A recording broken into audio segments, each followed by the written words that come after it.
The first secret Nia Bennett discovered in the Whitmore mansion was that the house never truly slept. At 3 in the morning, every chandelier was dark, every hallway silent, and every security camera pointed exactly where Gabriel Whitmore wanted it pointed. Nia moved slowly across the marble floor with a cleaning cloth in one hand and a bucket beside her, working on a deep rust-colored stain that stretched from the grand staircase toward the west corridor. No one had explained how it got there. No one in the mansion ever explained anything. During her first week, she had learned the rules by watching the other employees lower their eyes whenever Gabriel entered a room. Never ask about the 3rd floor. Never touch the locked doors. Never remain in the west wing after midnight. Most important, never let the owner of the house catch you being curious. Nia had accepted the job because curiosity was the only thing she could not afford to lose. 6 months earlier, her older sister Jasmine had worked in this same mansion. Then Jasmine vanished. Her phone stopped working. Her apartment was emptied, and the Whitmore staff claimed she had resigned without notice. Nia did not believe them. She had used a different last name on her application, changed her hairstyle, and practiced a calm smile in the mirror until even she almost believed she was only there for a paycheck. As she scrubbed the final mark from the marble, a sound drifted through the wall beside her. It was faint, almost hidden beneath the low hum of the heating system. But Nia froze the moment she heard it. A woman was singing. The melody was soft and uneven, the kind someone might hum when they thought no one was listening. Nia knew that song.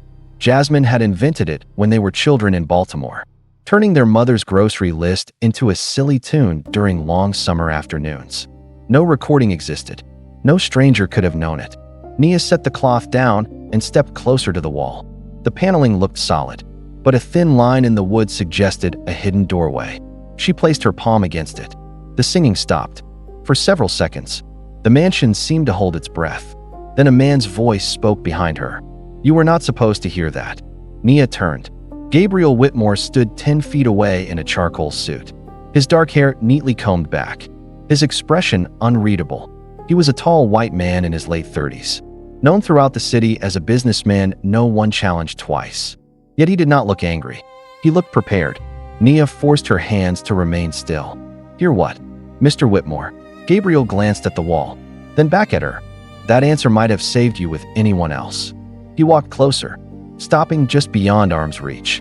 "But you did not come here to clean my floors." Nia Bennett. Hearing her real name in his voice sent a chill through her. Gabriel had known from the beginning. He lowered his voice. "You came to find Jasmine." Gabriel's words settled between them, calm and certain. Nia kept her face still, but her pulse quickened. "You have the wrong person," she said. Gabriel studied her for a moment, then reached into his jacket and removed a folded photograph. He placed it on the small table beside the wall. It showed Nia and Jasmine standing outside their mother's row house in Baltimore, smiling beneath a bright summer sky. The picture had been taken 8 years earlier. Nia had not seen it since Jasmine disappeared.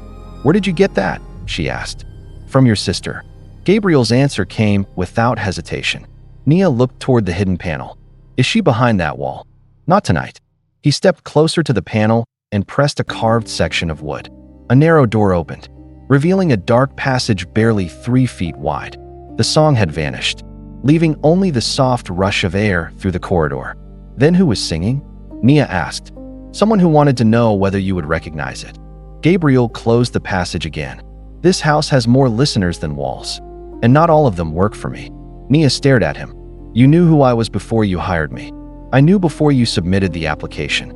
Then why let me inside?" Gabriel glanced toward the security camera above the staircase. "Because Jasmine believed you would come, and because the person who made her disappear is still here." Nia felt the meaning of his words before she fully understood them. "You are saying someone in this mansion knows where she is. I am saying someone in this mansion is waiting for you to make a mistake." He picked up the photograph and handed it to her. On the back, Jasmine had written a date from 2 weeks earlier. Beneath it were 5 words: "Trust no one wearing silver." Nia looked at Gabriel's watch. Its band was black leather. "Is she alive?" she asked. For the first time, something changed in his expression. The answer mattered to him, though she could not tell why. "Yes." Relief nearly weakened her knees, but suspicion held her upright. "Then take me to her." "I cannot." "You mean you will not?" "I mean the moment you know her location. Someone will try to learn it from you." His voice remained controlled, but the warning felt real. If you want to reach Jasmine, you must keep doing exactly what you came here to do. Clean the rooms. Follow the schedule. Let everyone believe you are invisible. Nia folded the photograph and slipped it into her pocket. And what do I tell the staff about this conversation? Nothing. By sunrise, you will act as though we have never spoken. He turned to leave, then paused at the edge of the corridor. One more thing. Every night, the duty board in the kitchen is updated at midnight. Do not ignore the names written there. After he disappeared up the staircase, Nia returned to the servants' hall. The mansion was silent again. In the kitchen, a whiteboard listed every employee assigned to the morning shift. Nia found her own name near the bottom. Directly beneath it, written in fresh black marker, was Jasmine Bennett. Jasmine Bennett was scheduled to clean a room that did not exist. At 6:30 the next morning, Nia stood before the duty board while the kitchen staff moved around her as though nothing was unusual. Jasmine's name appeared beside a location marked Lower Linen 3. But Nia had studied every service map during her first week, and there was no Lower Linen 3. When she quietly asked the head housekeeper, the woman only frowned and erased the name with the side of her hand. "Old mistake," she said. "Forget it." Nia did not forget. That afternoon, while the mansion prepared for a private dinner, she carried fresh towels toward the west wing and searched for anything connected to the false assignment. Behind a storage cabinet, she found a brass switch hidden beneath the molding. Pressing it released a narrow door into the same service passage Gabriel had shown her hours earlier. Nia stepped inside and followed the corridor by the light of her phone. The path descended beneath the mansion, turning twice before ending at a steel door labeled L3. It opened without a key. The room beyond was not a linen closet. Metal shelves covered the walls, holding folders, sealed envelopes, and rows of passports from different countries. A long table displayed photographs of women whose names Nia recognized from missing person reports she had studied after Jasmine vanished. Some pictures were years old. Others had been taken within the last month. At the center of the table lay a file bearing Gabriel Whitmore's private seal. Nia opened it and found payment records, travel routes, and signed authorizations connecting his organization to every woman in the photographs. Her hope that Gabriel might be protecting Jasmine began to collapse. He had known her identity before she arrived. He controlled the hidden rooms. He had proof that Jasmine was alive, yet he refused to reveal where she was. Every reassuring word he had spoken now sounded like another method of control. Nia photographed each page and sent the images to Marcus Shaw, the federal agent who had contacted her after Jasmine disappeared. Marcus had warned her that Gabriel could make lies sound like promises. A message appeared on her screen almost immediately. "Leave now. Do not trust him." Nia turned toward the door and found Gabriel standing there. He wore no jacket, only a white shirt with the sleeves rolled to his forearms.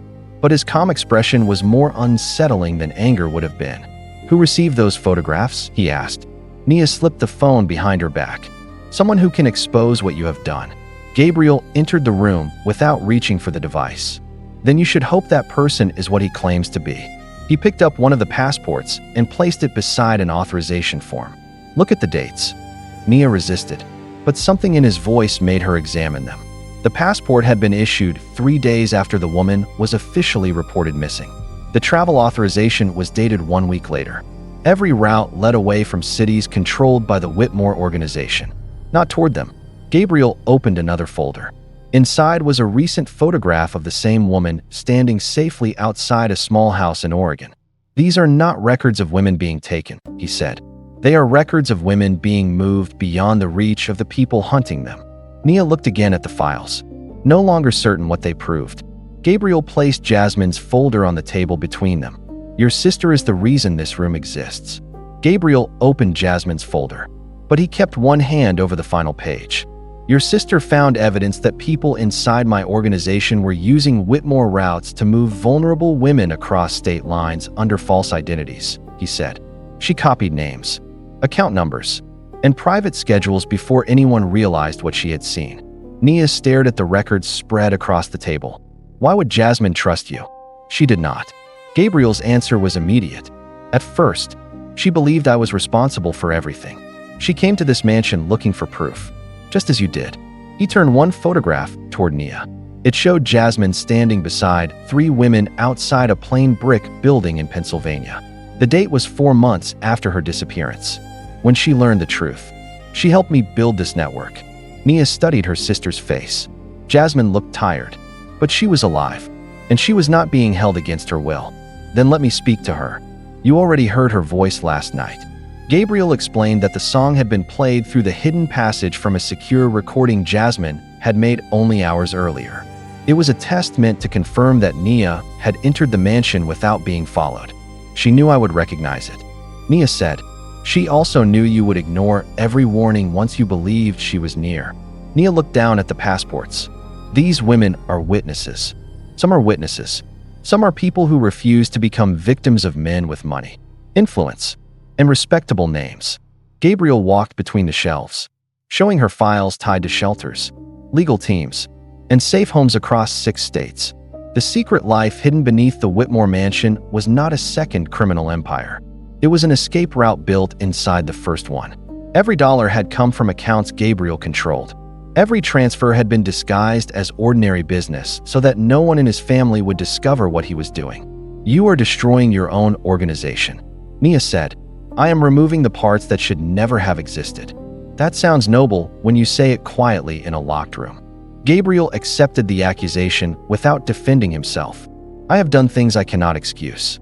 Protecting these women does not erase my past. It only gives me a choice about what I do next. Nia wanted to believe him, but belief had become dangerous. Who is hunting Jasmine? Gabriel finally removed his hand from the last page. 3 photographs were clipped to it. The first showed Cole Mercer, Gabriel's polished advisor, smiling beside him at a charity event. The second showed Evelyn Price, the mansion's head housekeeper, the same woman who had erased Jasmine's name from the duty board. The third showed Daniel Ross, Gabriel's security chief, who controlled every camera and locked entrance. One of these 3 people discovered what Jasmine was doing. Gabriel said, one of them has been feeding information to the network we are trying to expose. Nia examined each face, remembering every conversation from her first week. Cole had welcomed her warmly. Evelyn had watched her constantly. Daniel had barely spoken to her at all. Why keep them close? She asked. Because a hidden enemy is more dangerous outside these walls. Gabriel closed the folder. Tomorrow night, all 3 will attend a private event downtown. You will come with me. Nia looked up. As your maid? No, his expression remained controlled. But the plan was clearly designed to shock the entire household. As the woman I trust more than anyone in this mansion. By 7 the next evening, Nia barely recognized the woman staring back at her from the tall mirror in the guest suite. The dark blue gown Gabriel had chosen was elegant without being showy, and the simple pearl earrings made her look less like someone trying to enter his world and more like someone who already belonged there. When he appeared at the doorway in a black tuxedo, his expression remained composed, but his eyes paused on her for 1 quiet second longer than necessary. Remember, he said, everyone tonight will be watching for weakness. Nia turned from the mirror. Yours or mine? They will assume yours. That is why they will reveal more around you. During the 30-minute drive downtown, Gabriel explained the plan. The charity event was hosted by families whose names appeared on hospital wings, university buildings, and private foundations. Yet several were also connected to the network Jasmine had uncovered. Cole Mercer, Evelyn Price, and Daniel Ross would all attend. Gabriel intended to make them believe Nia had become his closest confidant. Jealousy, fear, or ambition might push the traitor into making contact. When they entered the hotel ballroom, conversations softened across the room. Dozens of guests turned toward them, first looking at Gabriel, then at Nia, then at the way her hand rested lightly on his arm. She recognized the surprise immediately. Some people saw a maid standing beside the most powerful white man in the room. Others saw a black woman occupying a place they believed had been reserved for someone like them. Gabriel did not slow down. He introduced her as Nia Bennett, the woman whose judgment he trusted above his own. The statement moved through the ballroom faster than any rumor. Cole greeted her with polished warmth, but his smile did not reach his eyes. Evelyn offered a stiff nod. Daniel watched the exits instead of watching her. For the next hour, Nia remained beside Gabriel as guests tested her with careful questions. One woman asked whether she found formal events overwhelming. A gray-haired man wondered aloud how long she had known Gabriel. Nia answered calmly, refusing to explain her presence or apologize for it. When another guest referred to her as hired help, Gabriel set down his glass. "Miss Bennett is here because I asked her to stand beside me," he said. "Anyone who cannot respect that may leave." No one moved. Later, on a quiet balcony above the city, Nia told him he had made the room hate her. "They already hated the idea that you could matter," Gabriel said. "Now they are afraid you do." For the first time, she saw the cost of his authority. Inside the ballroom, people obeyed him, but none of them truly knew him. Power had surrounded him with attention and left him completely alone. "Does anyone in your life trust you without being afraid of you?" she asked. Gabriel looked through the glass doors at the crowd. Jasmine tried. "You are still deciding." Before Nia could answer, a young server approached and placed a folded napkin on the table beside her. By the time she opened it, he had disappeared into the ballroom. Inside lay a silver necklace with a small blue stone. Nia knew it immediately. It had belonged to Jasmine since high school. A note was wrapped around the chain. The message contained only 6 words. "Gabriel Whitmore, let your father die." Nia closed her hand around Jasmine's necklace before Gabriel could see the note. "I need some air," she said, even though they were already standing outside.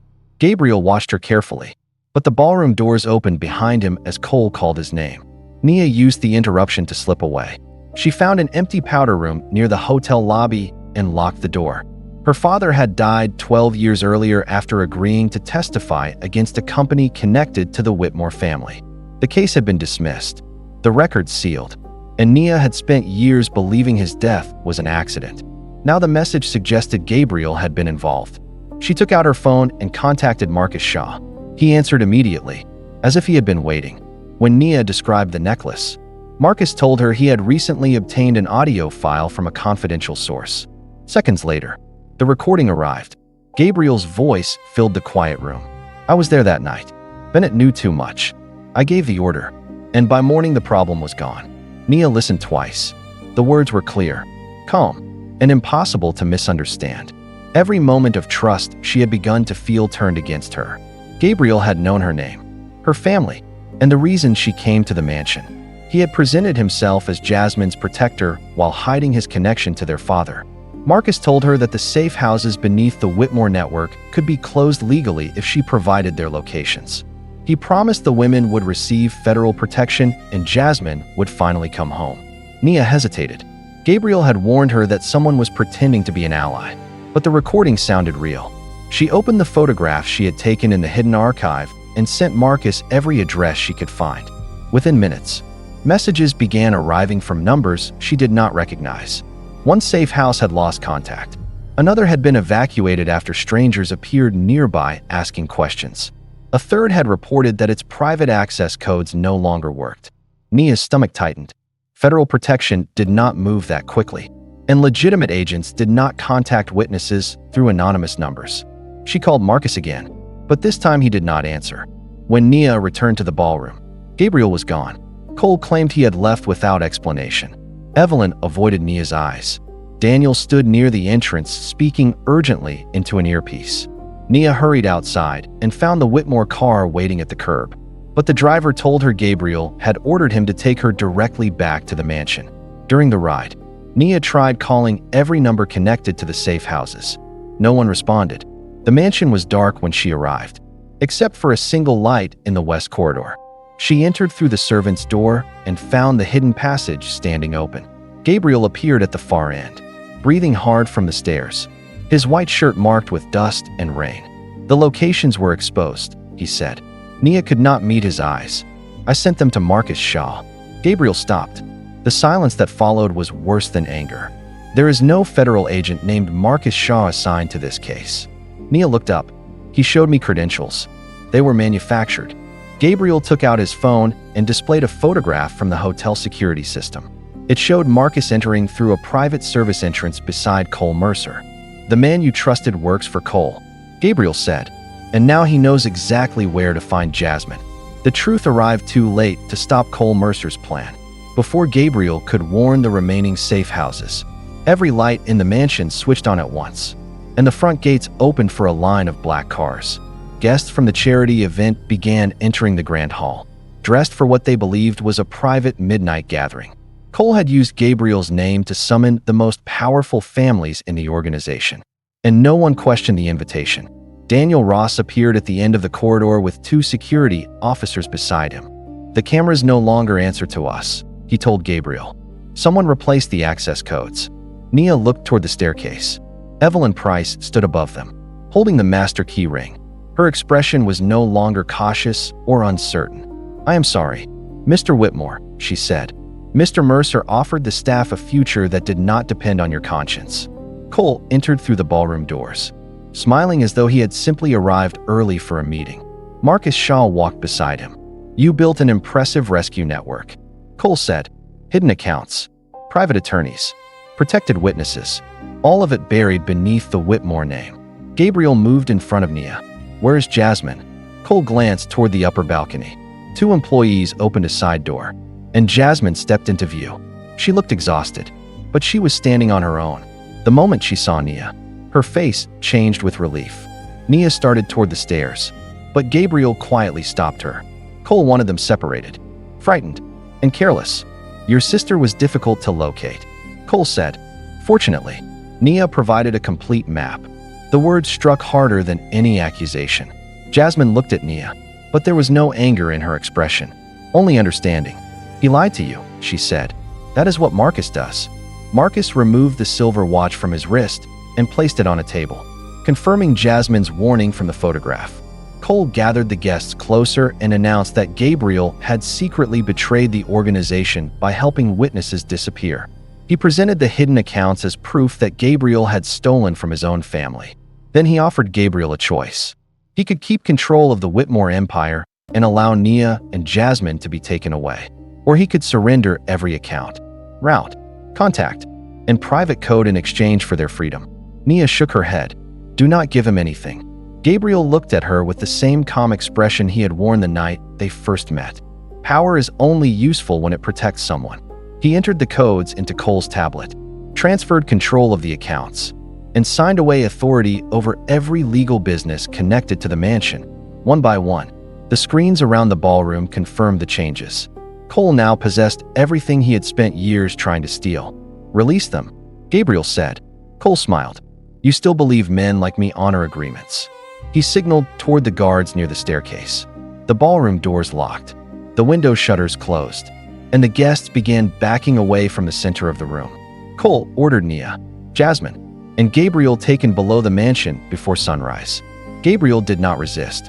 Instead, he looked directly at Nia and said, "Remember what this house taught you." As the guards approached, Nia understood. Cole controlled the grand rooms, the cameras, and the main entrances, but he did not know the narrow service passages hidden behind the walls. The mansion had been designed to make servants invisible, and that meant Nia knew paths no powerful man had ever bothered to learn. Nia lowered her eyes as the guards escorted her, Jasmine, and Gabriel toward the servants' corridor, pretending that fear had defeated her.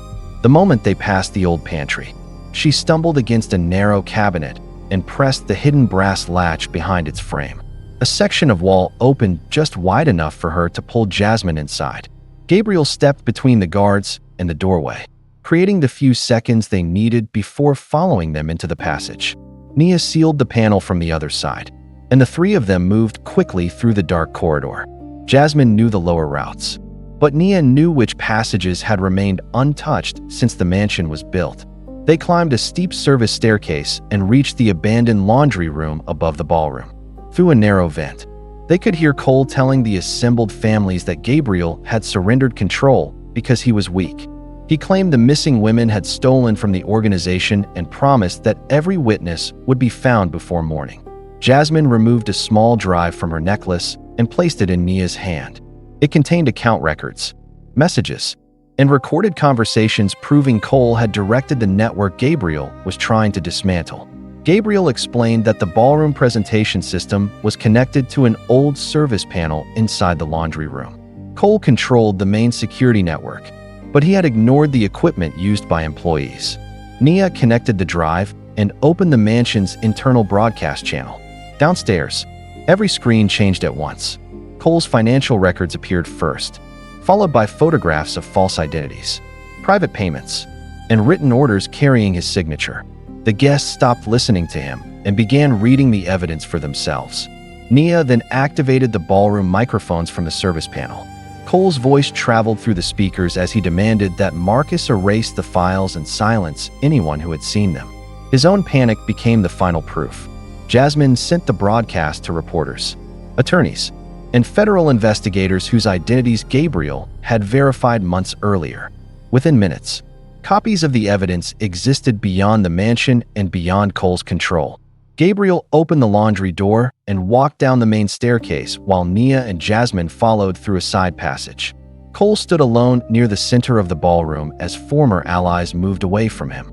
He tried to bargain with Gabriel, offering to return the businesses and accounts in exchange for being allowed to leave. Gabriel refused. "If I protect you, I become everything you said I was," he told him. Cole rushed toward the control table and reached for the device that could erase the mansion's remaining records. Nia moved to stop him, but Gabriel stepped in front of her and pulled the power cable before Cole could complete the command. The screen stayed bright, and the evidence remained visible. Security officers loyal to Daniel opened the ballroom doors as investigators arrived at the front entrance. Cole was escorted away without ceremony, still insisting that Gabriel had committed worse acts than he ever had. When the room finally emptied, Nia faced Gabriel with Jasmine beside her. "The recording about our father," Nia said. "Was any of it true?" Gabriel looked at the floor before meeting her eyes. "The words were edited, but I was there that night." Jasmine reached for Nia's hand. Gabriel continued in a quiet voice. "I did not order your father's death. I tried to warn him, and I failed to get him out in time." Gabriel did not ask Nia to forgive him. By sunrise, he had turned over every record hidden beneath the mansion, including evidence that exposed Cole Mercer, Marcus Shaw, and the remaining members of the network. He also surrendered documents proving his own involvement in years of illegal business. When investigators offered him a chance to protect himself by withholding information, Gabriel refused. "The truth does not become justice if I only use it against other people," he said. Nia stood beside Jasmine near the front steps as officers led him away. He looked back once, not toward the mansion he had lost, but toward the two sisters he had finally brought together. In the weeks that followed, the Whitmore estate was emptied. The locked rooms were opened, the hidden files were cataloged, and the women protected through Gabriel's private network were transferred to verified federal programs. Jasmine returned to Baltimore with Nia and began rebuilding the life she had abandoned to protect the witnesses. She spoke often about their father, filling in the parts of the story Nia had never known. Gabriel had been 25 when he learned that their father planned to expose the Whitmore organization. He had tried to warn him, but fear and loyalty had kept Gabriel from acting soon enough. That failure became the reason he later began dismantling the empire from within. It did not excuse his past, and Gabriel never claimed that it did. He pleaded guilty to financial crimes and conspiracy charges connected to the organization. His cooperation reduced his sentence, but it did not erase it. For 3 years, Nia heard his name only through court reports and occasional letters sent to Jasmine's attorney. Gabriel never wrote directly to her. He believed that asking her to wait would be another form of control. During those years, Nia completed a degree in social work and joined a nonprofit that helped women rebuild their identities after leaving dangerous situations. Jasmine became a legal advocate for protected witnesses. Together, they turned the worst chapter of their lives into work that gave other families a second chance. On a bright October afternoon, Nia received a simple envelope with no return address. Inside was a photograph of a small white house outside Frederick, Maryland, with a handwritten note beneath it. No locked rooms, no hidden passages, no expectations. 2 days later, Nia drove nearly 50 miles through fields colored red and gold. Gabriel was standing on the porch when she arrived. He looked older, quieter, and uncertain in a way she had never seen inside the mansion.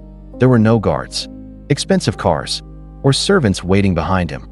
Only a wooden table, 2 chairs, and a pot of coffee growing cold.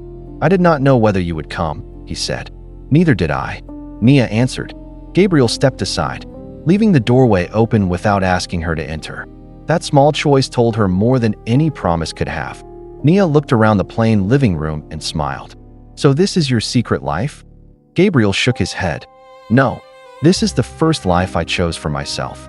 Nia crossed the threshold, not as an employee, not as a witness, and not as someone he needed to save. She entered because she had chosen to. And for the first time, there were no secrets standing between them.